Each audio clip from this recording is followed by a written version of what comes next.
Pernah nggak ngerasa gaji cuma numpang lewat? Padahal kamu udah kerja mati-matian dari subuh sampai malam. Kita bisa hafal rumus fisika yang rumit atau paham sejarah dunia yang sangat detail. Tapi giliran gajian masuk, baru seminggu aja saldo udah kritis. Ironisnya, saat terjebak masalah finansial, kita justru lari ke seminar bisnis mahal atau buku-buku motivasi luar negeri yang belum tentu cocok dengan kultur kita. Padahal, ada sebuah panduan yang jauh lebih stabil dan lebih logis yang selama ini mungkin cuma kita baca tanpa kita gali maknanya. Al-Quran. Bukan cuma soal pahala, Al-Quran menyimpan logika ekonomi yang sangat praktis, mulai dari cara mengatur pengeluaran, etika berhutang, hingga rahasia distribusi kekayaan yang bikin hati tenang. Masalahnya, ilmu ini jarang banget diajarkan secara utuh sebagai sistem manajemen keuangan harian. Di video ini, kita akan bedah gimana panduan 1400 tahun lalu bisa jadi solusi paling modern untuk masalah kantongmu hari ini. Kita mulai dari akar pemahaman dulu.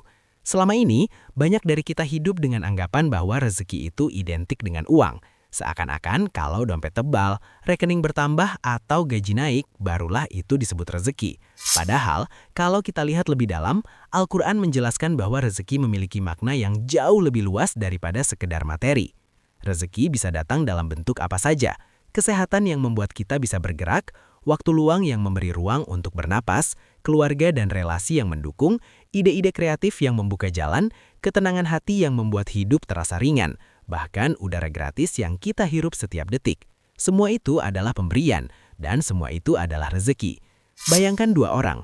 Yang pertama bekerja 12 jam sehari, penghasilannya besar, tapi hidupnya gelisah, jarang ketemu keluarga dan hatinya selalu tertekan. Yang kedua mungkin pemasukannya biasa saja, tapi ia punya waktu untuk anak istrinya, tubuhnya sehat dan batinnya stabil.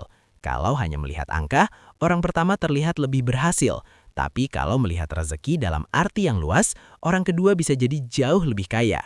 Dalam surah Al-Baqarah ayat 3, Allah menyebut orang bertakwa sebagai orang yang menginfakkan sebagian dari rezeki yang kami berikan. Kalimat ini menunjukkan bahwa rezeki tidak terbatas pada harta, tapi mencakup semua bentuk pemberian Allah yang bisa kita manfaatkan dan bagikan.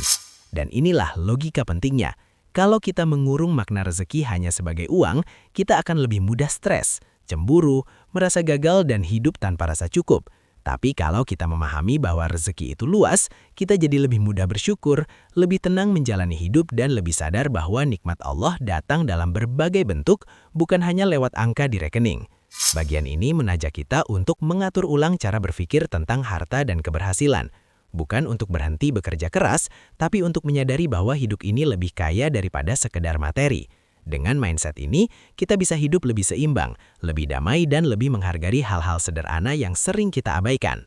Setelah kita membenarkan definisi rezeki, sekarang pertanyaannya, gimana cara ngaturnya? Ternyata, Al-Quran punya aturan main yang sangat teknis yang kalau kita pakai bakal menyelamatkan kita dari keruntuhan finansial. Ada 3 prinsip utama yang harus kita install dalam sistem keuangan kita. Yang pertama, anti gengsi, perang melawan boros.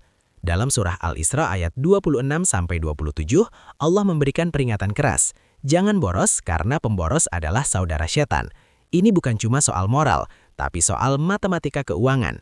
Setan bekerja dengan rasa takut dan janji palsu. Salah satunya adalah rasa takut terlihat miskin di mata manusia. Akibatnya, kita belanja bukan karena butuh, tapi karena ingin terlihat wah. Prinsip keuangan paling dasar adalah hiduplah di bawah kemampuanmu, bukan di atas gengsimu. Jika kamu membeli barang yang tidak kamu butuhkan hanya untuk mengesankan orang yang tidak kamu sukai, dengan uang yang sebenarnya tidak kamu miliki, selamat, kamu sedang menghancurkan masa depanmu sendiri. Yang kedua, harta harus mengalir, atau cash flow management. Surah Al-Hasyr ayat 7 menyebutkan bahwa harta jangan hanya berputar di antara orang-orang kaya saja. Secara makro, ini adalah keadilan sosial. Tapi secara mikro, ini adalah prinsip sirkulasi. Uang itu seperti air. Kalau diam saja di satu tempat, dia akan menjadi sarang penyakit, yaitu inflasi dan keserakahan. Al-Quran mendorong kita untuk mengedarkan harta secara produktif. Entah itu lewat sedekah yang menggerakkan ekonomi mikro, atau investasi ke UMKM yang membuka lapangan kerja. Jangan jadi penimbun yang kaku, jadilah penyalur yang cerdas. Semakin lancar aliran hartamu ke arah yang manfaat, semakin berkah dan sehat ekosistem keuanganmu. Yang ketiga, riba, lingkaran setan yang terlihat manis. Al-Quran sangat tegas melarang riba. Dalam surah Al-Baqarah 275, orang yang terjerat riba digambarkan seperti orang yang kerasukan. Kenapa? Karena tekanan psikologisnya luar biasa. Secara logika ekonomi, riba adalah sistem yang memindahkan kekayaan dari yang butuh ke yang sudah punya, tanpa ada kerja nyata di tengahnya. Hutang berbunga seringkali jadi jebakan Batman, terlihat menolong di awal tapi mencekik di akhir. Al-Quran menawarkan solusi alternatif bagi hasil atau syirkah dan kerjasama. Uang harus tumbuh lewat keringat dan usaha nyata, bukan lewat memeras kesulitan orang lain. Berhenti mencari jalan pintas lewat hutang konsumtif yang berbunga, karena itu adalah cara tercepat untuk kehilangan ketenangan jiwa. Setelah kita tahu cara mengelola dan memutar uang, sekarang kita bicara soal akarnya. Gimana cara kita menjemput rezeki itu? Karena dalam Al-Quran, hasil akhir atau angka itu penting, tapi proses adalah penentu keberkahan. Ada 3 sikap mental yang harus kita miliki. Yang pertama, kerja adalah ibadah, kejujuran adalah aset. Dalam surah Al-Mulk ayat 15, Allah dengan jelas menyuruh kita untuk berjalan di muka bumi dan makanlah sebagian dari rezekinya. Artinya, Islam tidak menyuruh kita untuk sekedar duduk diam dan berdoa di masjid, tapi kita diperintahkan untuk aktif, bergerak dan produktif. Namun ada syarat mutlak, halal dan jujur. Secara logika, gaji besar hasil dari manipulasi atau merugikan orang lain mungkin terlihat menguntungkan di kertas, tapi harganya sangat mahal. Ketenangan hatimu. Uang haram adalah beban mental. Dia mungkin bisa membeli kasur empuk, tapi dia tidak bisa membeli tidur nyenyak. Jadikan integritas sebagai brand pribadimu, karena rezeki yang berkah selalu dimulai dari niat yang bersih. Yang kedua, uang adalah alat, bukan pusat kehidupan. Surah At-Takasur memberikan teguran keras tentang fenomena bermegah-megahan yang membuat manusia lalai sampai mereka masuk ke liang kubur. Ini sangat relevan dengan hustle culture hari ini. Banyak orang kerja siang malam, mengorbankan waktu keluarga, kesehatan hingga waktu ibadah, hanya demi menumpuk angka yang tidak akan pernah terasa cukup. Ingat, uang seharusnya menjadi pelayanmu, bukan tuanmu. Jika uang jadi tujuan utama, hidupmu akan selalu terasa kurang, atau scarcity mindset. Tapi jika uang jadi alat untuk beribadah dan menebar manfaat, hidupmu akan terasa luas dan berkecukupan, atau abundance mindset. Yang ketiga, paradoks berbagi, matematika langit. Konsep zakat, infak, dan sedekah seringkali dianggap mengurangi harta, tapi dalam Al-Quran surah Al-Baqarah 261, Allah membuat perumpamaan yang luar biasa. 1 benih yang menumbuhkan 7 bulir dan tiap bulir ada 100 biji. Secara logika sosial, ini adalah sistem keamanan masyarakat. Bayangkan jika semua orang peduli pada sekitarnya, angka kriminalitas akan turun karena perut orang miskin terisi, konflik sosial berkurang dan roda ekonomi di lapisan bawah akan berputar lebih cepat. Berbagi tidak pernah mengurangi angka pribadimu di mata Tuhan, justru dia menguatkan ekosistem di mana kamu hidup. Harta yang dibagi tidak akan hilang, dia hanya berpindah bentuk menjadi doa, kejahatan dan perlindungan dari mara bahaya. Ilmu keuangan dari Al-Quran bukan cuma soal angka di aplikasi mobile bankingmu. Ini soal bagaimana kamu bisa tidur nyenyak, punya keluarga yang hangat, dan merasa cukup dengan apa yang ada sambil terus berusaha memberikan yang terbaik. Uang hanyalah kertas dan angka digital, tapi keberkahan adalah rasa aman yang tidak bisa dibeli dengan harga berapapun.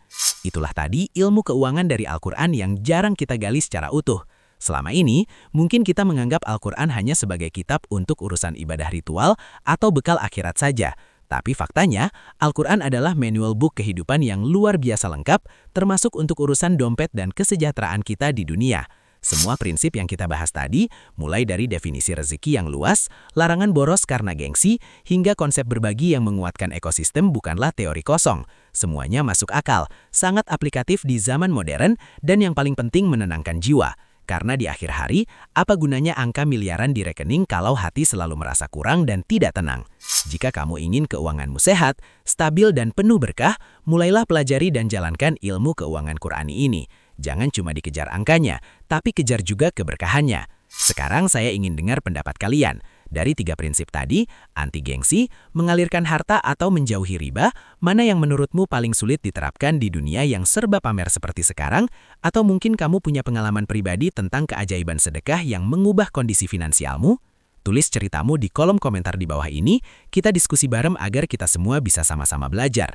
Kalau menurutmu konten seperti ini bermanfaat dan membuka sudut pandang baru, jangan lupa untuk klik tombol like dan share video ini ke grup keluarga atau teman-temanmu. Siapa tahu satu klik darimu bisa jadi jalan rezeki dan ilmu bagi mereka. Pastikan juga kamu sudah subscribe dan nyalakan lonceng notifikasinya, karena di video selanjutnya kita akan bedah lebih banyak lagi strategi hidup cerdas dan bermakna dari sudut pandang yang berbeda.